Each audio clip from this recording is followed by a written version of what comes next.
Sabe aquela sensação de que o respeito que as pessoas tinham por nós parece estar sumindo? Pois é, hoje vamos dar uma olhada em 4 hábitos que, sem que a gente perceba, podem estar minando a nossa imagem.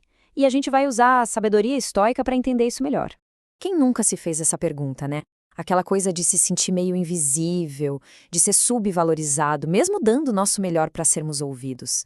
É frustrante ver a própria presença se enfraquecendo aos poucos. E o mais curioso é que a resposta para isso raramente está em grandes brigas ou conflitos. Na verdade, ela está escondida em pequenas atitudes do dia a dia. São hábitos que agem como um veneno silencioso, sabe? Vão corroendo nossa reputação gota a gota, sem alarde. Então, nosso caminho vai ser o seguinte. Primeiro, a gente vai entender como essa erosão do respeito acontece. Depois, vamos mergulhar nos 4 hábitos: o veneno social, a palavra vazia, a ansiedade para falar e o foco no problema. E para fechar, vamos ver como construir um autorrespeito que ninguém abala. O ponto central é exatamente este. O respeito não se perde de uma hora para outra.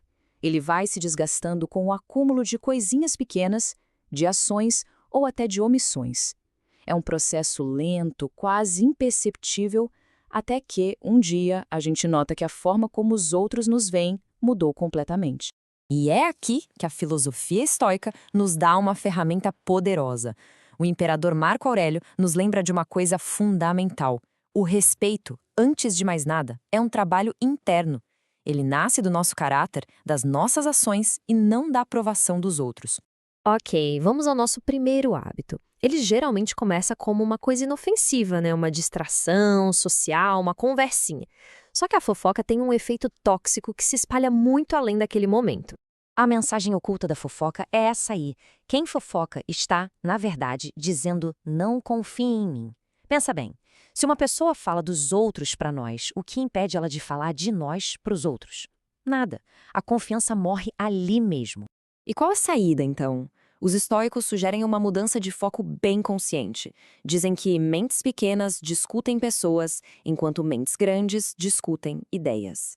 Escolher participar de conversas que constroem, que inspiram, em vez daquelas que só servem para destruir, é um passo gigante para construir uma imagem de integridade. Agora, o segundo hábito. Esse talvez seja o que destrói o respeito mais rápido de todos. É sobre aquela distância que existe entre o que a gente promete e o que a gente de fato faz. É um abismo que afeta nossa credibilidade diretamente. E olha, isso aqui é muito direto e verdadeiro. A gente vive numa época em que as promessas são feitas com muita facilidade, mas poucas são cumpridas. Quando a palavra de alguém se torna vazia, a própria pessoa perde valor aos olhos dos outros. Confiança não se constrói com discurso bonito, mas com pequenas ações consistentes dia após dia. Sêneca já tinha sacado isso há muito tempo. Para ele, a integridade, essa coerência entre falar e agir, é a verdadeira fundação do respeito, é o que sustenta a honra de uma pessoa. O terceiro hábito é bem sutil, e muitas vezes ele vem disfarçado de entusiasmo ou de proatividade. Mas, na real, interromper os outros o tempo todo revela uma ansiedade que não só desrespeita quem está falando, como também prejudica a nossa própria imagem. O contraste fica bem claro aqui. Mesmo que não seja por mal, interromper passa uma mensagem muito egocêntrica. Por outro lado, ouvir com atenção, com paciência, comunica respeito, validação. E isso cria conexões muito mais fortes e conquista uma consideração genuína. E a solução estoica para isso vem de Epicteto, nessa frase que é um clássico: escutar de verdade é magnético. Praticar o silêncio intencional para deixar o outro terminar de falar não é ser passivo, não. É um sinal de uma força e de uma sabedoria enormes. E chegamos ao último hábito destrutivo.